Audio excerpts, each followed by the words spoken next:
रादाबखौ फरायदों सन्जीब बर'आ। नरेन्द्र मोदी सरकारा नैथि मावफारिनि गिबि 100 साननि गेजेराव सा सानजा भारतआव 3,000 कौटि रांनि खरसा हमनानै गं 200 मावबिथांखि खालामनो बिथांखि लायो। डनार मन्त्री डॉ जितेन्द्र सिंहआ मैया बे खोथाखौ फोसावो। सा सानजा भारत हादोरनि गुबुन गुबुन बाहागोनि गोबां खाथियाव सरजाबफानो थाखाय डनार मन्त्रालयनि जुनिया मावफारि थागथियारि खालामनाय जादों होनना मन्त्री बिथाङा मिथिनो होदों। बिथाङा बुंदों दि बे 100 साननि मावफारिनि सिङाव हार हिसाबै सानफ्रोमबो 30 कौटि रांनि मोननै मावबिथांखिनि खामानिया जागायगोन। हादोरसायाव आसाम पुलिसआ थिउरियानि हेंथायै खालामनाय थोजासे नायबिजिरसंनाया सोलिफु मोनसे सप्तासेयाव गुबुन गुबुन जायगानिफ्राय दासिमबो खमैबो 7 जेहादीखौ ग्रेप्तार खालामो। बेनिनो बरपेटा जिल्लानिफ्राय 7 आरो चिरां आरो नलबारीनिफ्राय सासे जेहादीखौ ग्रेप्तार खालामनाय जादों। बरपेटा जिल्लानि सरथेबारि थानानि सिङाव सतला गामिनिफ्राय पुलिसआ दाखालै हराव बांलादेशनि जामात उल मुजाहिदीन मुंनि थिउरिया हानजानि सासे जेहादीखौ ग्रेप्तार खालामो। पुलिसनि सिग्रोमनायाव ग्रेप्तार जानाय जेहादीखौ मुस्ताफिजुर रहमान होननानै सिनायथिनाय जायो। मिथिनाय बायदिब्ला हमजानाय मुस्ताफिजुरा जेहादीनि स्लीपर सेलनि केडारमोन।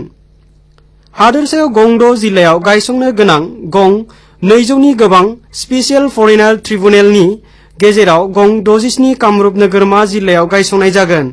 मिरु नखर बिफान आरो हादोरसा सोरखारा नखर आरो राजखान्थियारि बिफाननि थांखि बादियै नगाव जिल्लायाव गं 39, जरहाटआव गं 31, बङाइगावआव गं 22, तेजपुराव गं 21 आरो सिलचराव गं 20 स्पेसियेल फरेनार ट्रिब्युनेल लुफुंनाय जागोन। आसामाव अनामय राहाजों सरजाबफाना लानाय ओनसोलाव 100% बांहोनायजों लोगोसे हादोरसायाव लांदां जायगायाव खिनाय हुदाया गैया जादों होनना मिथिनाय जादों। स्वच्छ भारत अभियाननि जागायजेन्नायनिफ्राय एबा 2014 मायथाइनिफ्राय बोहैथि बोसोरनि मार्च दाननि गेजेराव आसामाव साखोन सिखोननि बिथिङाव जुनिया जाफुंसार जानो हादों।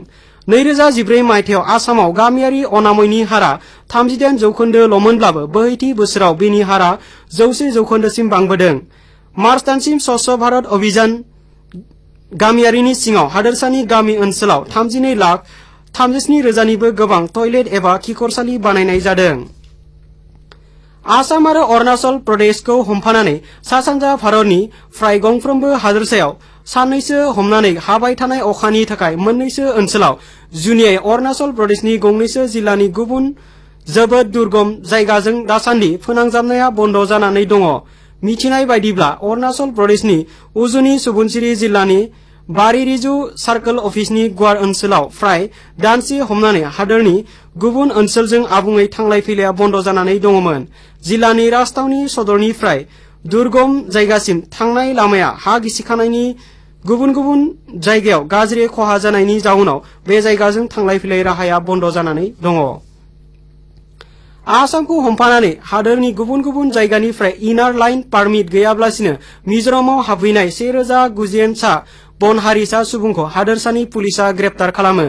मिजोराम पुलिसनि बैसोगोरा अफिसारा फोसावनाय बायदिब्ला बेनिनो सा 92 सुबुंखौ आसामनो दैथायहरफिननाय जादों। बिबानगिरिया फोसावनाय बायदिब्ला आसाम मिजोराम सिमनायाव कलासिब जिल्लानिफ्राय फाइरेंटि पुलिसआ सा 11 आरो बैराबि पुलिसआ सा 81 हाबफैनायफोरखौ ग्रेप्तार खालामनानै आसामनो दैथायहरफिनदों। गुवाहाटी नोगोरमानि खानापारायाव थांनाय हराव जानाय मोनसे लामा जाब्रबथायाव सासे आइजोजों 2 सुबुङा जिउ गोमानायजों लोगोसे 40 सुबुङा जोखोम जायो। बेनिनो सानैसोनि थासारिया गाज्रि होननानै मिथिनो मोननाय जादों। गुवाहाटी नोगोरमानि जरहाट थानानि सिङाव गणेश मन्दिरनि सेराव गुलघाट मोखाङै थांबाय थानाय गंसे बासआव उल्था मोखाङै फैनाय गंसे ट्राकआ सौग्रावनायनि जाहोनाव जाब्रबथायाव सोमजियो। गासै हादोरसायावनो दिनै आसामनि सासे गिबि मन्त्री भारत रत्न गपिनाथ बरदलैनि 60 थैनाय सान फालिनाय जादों। बेजों लोब्बा लाखिनानै होनाय मोनसे मिथिसाराव गिबि मन्त्री सर्बानन्द सनवालआ बुंदोंदि आसामनि सासे गिबि मन्त्री मुंदांखा दैदेनगिरि आरो हादोरनि उदांस्रि सोमावसारनायाव बाहागो लानाय लकप्रिय गपिनाथ बरदलैनि थैनाय सानाव बिथांनि आदर्श आरो खामानिखौ गासै हादोरसानि थागिरिया गोसोखांदों। जोंनि रङियानि रादाबगिरिया मिथिहोनाय बायदिब्ला रङियानि राइस मिल भवनाव बेजों लोब्बा लाखिनानै गुबुन गुबुन हाबाफारि खुंफुंनाय जायो। नलबारि जिल्लानि बरकुरानि 34 नं हादोरारि राजालामायाव थांनाय हराव जानाय मोनसे लामा जाब्रबथायाव बलबम दोलोनि मोनसे सानै सुबुङा थैनायजों लोगोसे सा 30 सुबुङा जोखोम जायो। थैनाय सासेया श्रीनाथ चौहान होननानै मिथिनो मोननाय जायो। जोंनि खौरांगिरिया मिथिहोनाय बायदिब्ला दोलोखौ लाबोनाय गंसे थोंब्रै साखा गोनां गारि आरो गंसे ट्राकनि गेजेराव मोखांजों मोखां सौग्रावलायनायनि जाहोनाव जाथाया सोमजियो। जोखोम जानाय सिबियारिफोरखौ जिल्लानि रुंसारि मुकुन्द काकति देहा फाहामसालियाव लांनाय जायो। सा सानजा सिमनायारि रेलवेआ दिव्यांग पेसेन्जारनि सुबिदानि थाखाय गुबुन गुबुन स्टेशनाव गं 377 खिखरसालि लुफुंनाय जायो। सोलेरारि नोरजिया सुबुङा साधारन सुबुंनि थाखाय बानायनाय खिखरसालियाव खायसे असुबिदानि मोगा-मोगि जायो होनना मुंख'नानै सा सानजा सिमनायारि रेलवे